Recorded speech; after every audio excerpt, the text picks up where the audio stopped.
It's a funny story. I was on the phone with one of my friends, and she was having a tough time and just would not get out of her head.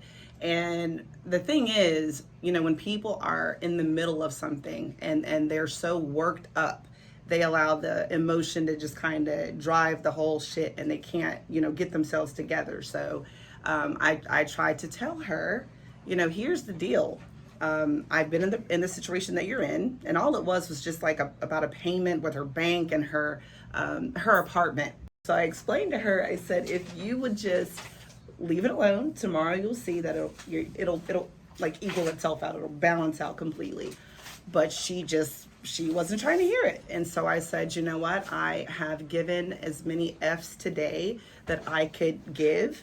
I do believe in having an F bucket, and by F, I do mean the actual F word.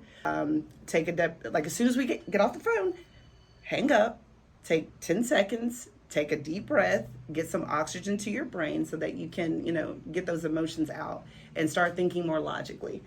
Well, I'll just talk to you tomorrow.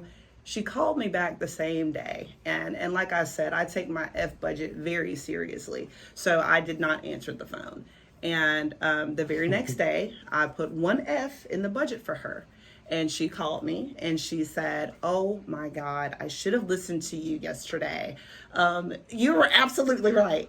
Now, here's where your answer comes in, because I know you're like, where is the answer? Here's the answer. I said, girl, I know I was right, and I told you that. But what happened was Logic and I showed up at the door, but Emotions' fat ass wouldn't let us in. So Logic and we left, because at the end of the day, if I'm telling you something that I know to be true, I'm not going to argue with you. I don't have time to waste on things like that. I had to move on and get it together. Yeah, they're pretty funny. So she said, you need to start writing them down. I said, yeah, I think I should. So I started writing them down.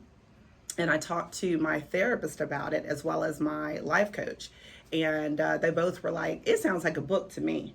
So from there, it started with one quote, and it worked its way up to about 80 quotes or something like that. So that's how it all started.